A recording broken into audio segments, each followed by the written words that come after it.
This is episode 64 of Spectator Sports. Welcome back, everybody. I'm your host, Sebastian Fonseca.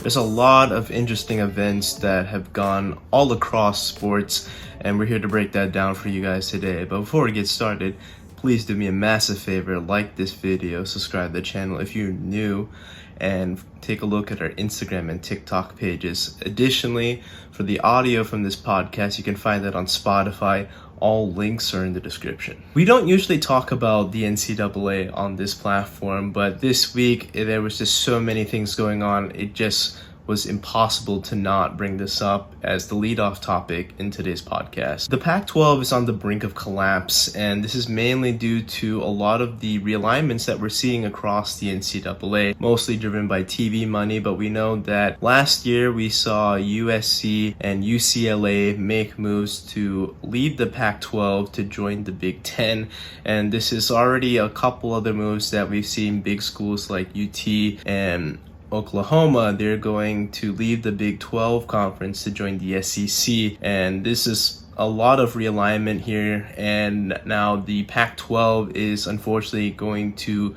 potentially collapse, if not already. We've seen the week transpire with Colorado leaving the Pac-12 to go to the Big 12. Emergency meetings were held by Arizona State, and then Utah as well. And those three schools are going to be joining the Big 12 as well. That leaves University of Washington and Oregon. This is basically a game of musical chairs, and you don't want to be left without a chair to sit on. Obviously, Oregon is a big brand with Nike, but they're not enough to drive or power an entire conference, so they also decided to leave along with University of Washington to go to the Big Ten. So the Big Ten has grabbed 4 schools from the Pac-12, and then the Big 12 has already grabbed 3 schools and could be more from the Pac-12. And this leaves the former Pac-12 as potentially the Pac-4 with Oregon State, Washington State, and then you have the 2 Bay schools in Stanford and Cal Berkeley. So it's a very precarious situation. It sucks to see that all these rivalries that we've come to know and love, especially in the Pac-12, are going to be no more. And this is, again, mainly drawn by TV money. UCLA and USC, they're the biggest names probably in that conference, and it was very hard to keep them because when these new TV deals were coming about, the Pac-12 was slow to get a new TV deal done. We saw the Big Ten and ACC, SEC, the Big 12, they all got their TV contracts done with either Fox Sports or ESPN, those major cable networks. The Pac-12 was slow on that. They made a couple moves, then they tried to propose this last-minute deal with Apple TV Plus, swiftly rejected, and now they're on the outside looking in. And to talk about how these schools are getting this money, USC and UCLA, they're getting $60 million apiece to join the Big Ten. Oregon and University of Washington, they're getting $30 million for next season, but that's going to elevate to $60 million on the following year. And you're going to see Arizona State, Utah, they're going to get $37 million from the Big 12. All these schools are getting a ton of money. They're now leaving the former Pac-12 for these other conferences, and now the Pac-12 is scrambling on what to do. Do they ask the Mountain West Conference to join them in a potential merger? The Mountain West obviously doesn't want to just dissolve and just be absorbed by the Pac-12 either. They have their own conference. I think now they're kind of in a position of power. The problem is the last 4 remaining schools in the Pac-12, they have a decision to make. Do they want to be in a smaller market with the Mountain West, or do they want to jump ship to these other big conferences? That remains to be seen at the time of this recording. Originally back in 2009, we saw the Pac-10 at the time expand to the Pac-12 when they brought in a couple other schools, and this was good. The problem was in that TV deal that they kind of slotted these teams to only be aired on late night games that are hard for the East Coast viewers to watch. These are like 10:30 at night, and this is great for the West Coast. The problem is with that region that you're already kind of pigeonholing away from the 2/3 majority of the nation. They're not really watching those sports to begin with. north. The West Coast is dynamic. They have a lot of different geography to the things to do on the weekends, especially Saturday night. So they're not really watching USC. They're not watching Oregon play football even. The East Coast was the big brand, and then they tried to make moves to potentially bring these two teams together. Ironically, the Big Ten and the Pac-12 tried to get something going where they would have some interconference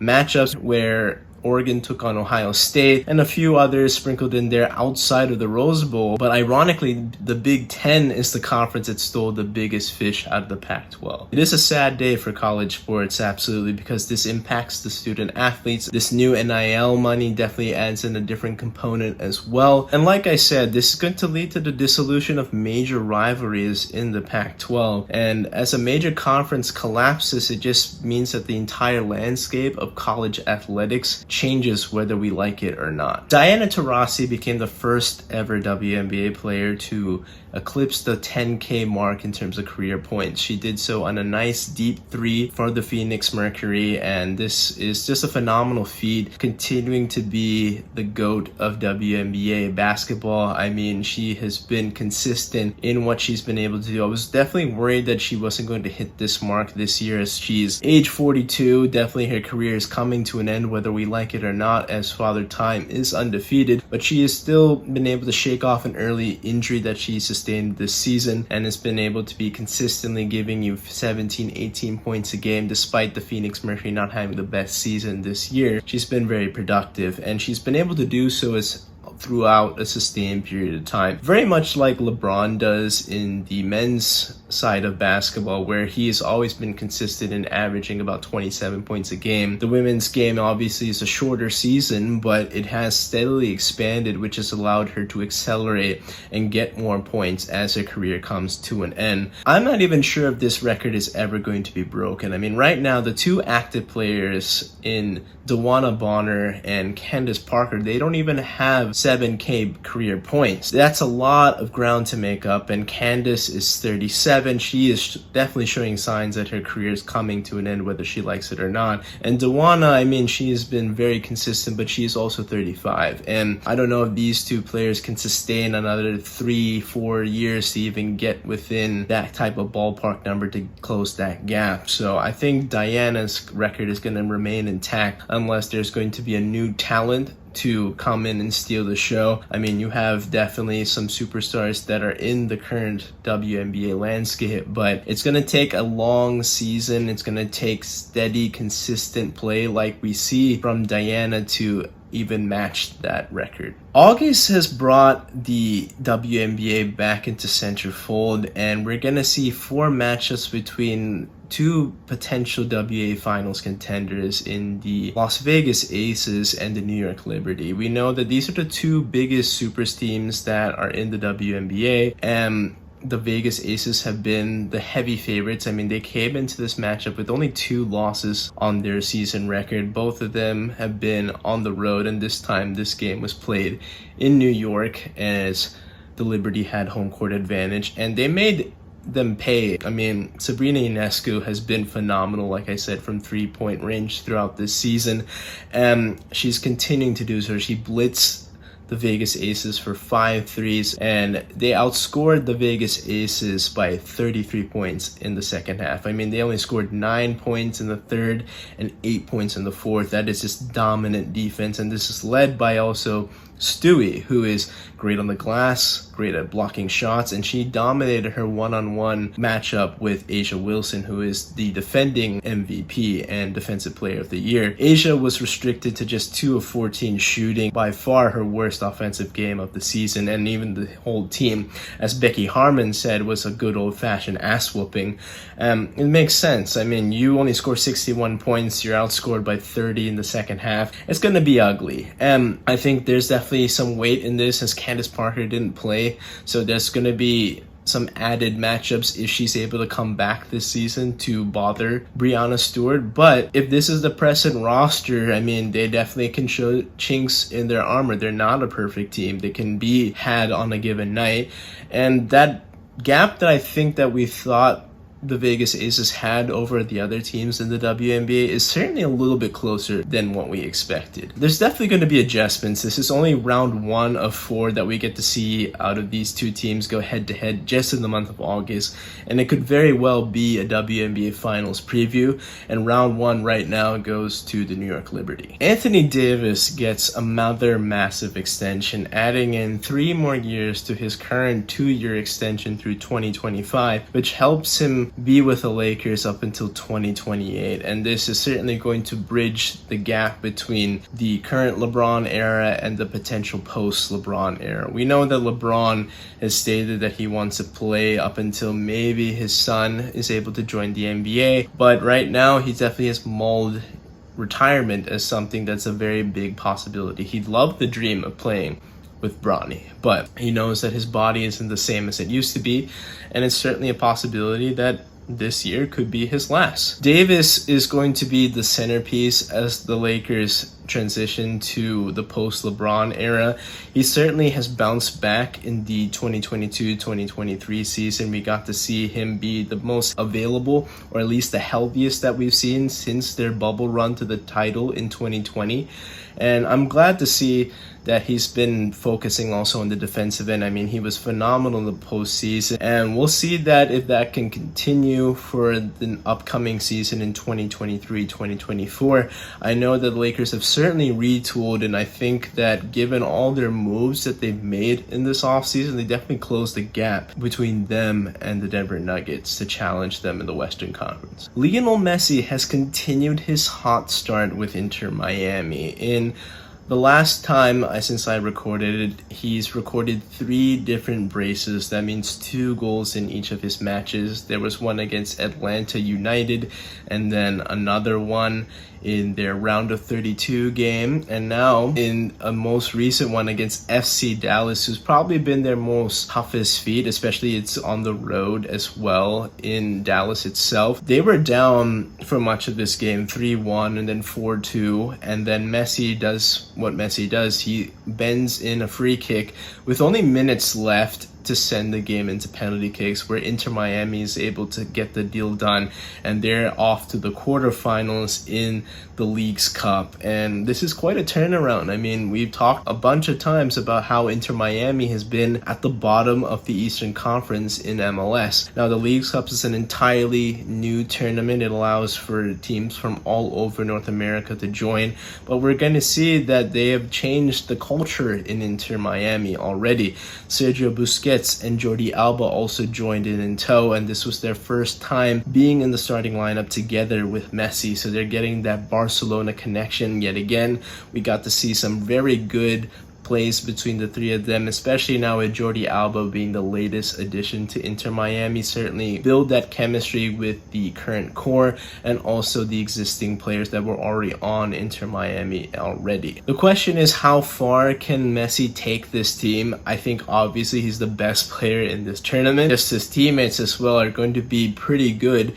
It's just a matter of how they can be consistent. This was their first true test of adversity. We got to see that they were down 2 goals for much of this game, and the fact that they were to come back from get contributions from other guys other than Messi. I mean, yes, it took an own goal, but still they were able to get a goal contribution from a player other than Lionel Messi, which is, I think, very good for them that they're not so Messi dominant. Definitely continuing to be an exciting story as he's dominating MLS. 20th, we're going to see how Inter Miami transitions to MLS play. The U.S. women's national team unfortunately flamed out in the round of 16, and since my last recording, they got off to a good start to open up the tournament against Vietnam. They won 3-0, but since then they haven't scored a goal, and they lost this matchup against their rivals Sweden in penalty kicks. That's a cruel way to go out, absolutely, but to talk about their group play against the Dutch, they were down for much of that game 1-0, but they were saved within the last 30 minutes or so to salvage a 1-1 draw. And in their final game, they needed a win to win the group, but they couldn't do so. They settled for a draw,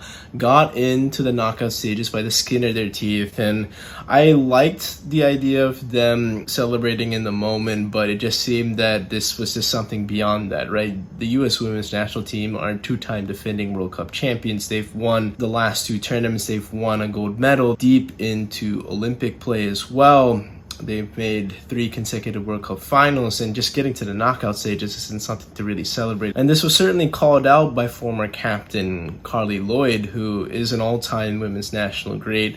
Certainly is something to keep an eye out for. And as they now transition to a period where they're going to see veterans like Megan Rapinoe and Julie Ertz leave the team just due to retirement, going to have new faces like Sophia Smith and others join and potentially add on to this legacy in terms of redemption arc in 2027. I think they have a lot of work to do. I think firstly their coach is going to have to be axed, and they're going to need some new philosophies there. But certainly the next thing for the US women's national team is going to be focusing on the 2024 Olympics in Paris next year. Certainly they have to retool the roster, get rid of these old faces that we've seen. We love them, we appreciate them, but it's good to see some new faces come in tow. A lot of people I've already seen have been trolling the women's national team due to this latest failure, but let's not forget that they did win 2 World Cups before this unfortunate loss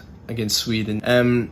This has been something that they've been able to eclipse that the men's team hasn't even sniffed. I mean, with 1 semi-final appearance back in the 1930s is something that's long forgotten. I mean, the men's team hasn't even won a knockout game since 2002. Let's be real here.